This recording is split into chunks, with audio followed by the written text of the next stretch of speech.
What is Python? Python is a very popular, powerful, general-purpose, dynamically typed, open-source programming language that is used in present times.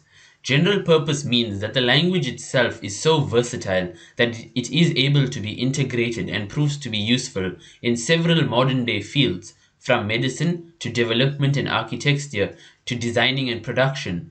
We will explore more of these concepts as we proceed further into the tutorial.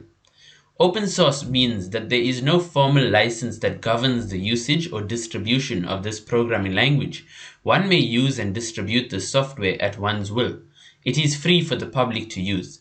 In open source software license legislation, the users of the software need not pay to utilize it. The creator of Python is Guido van Rossum. Please may I be excused if I am pronouncing the name incorrectly. He created the programming language on 20th February 1991.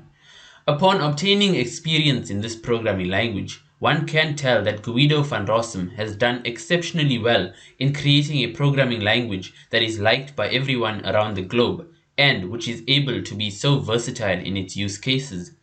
In this tutorial, I will be working with Python programming in a Windows 10 environment. However, Python programming language can be run on just about any operating system.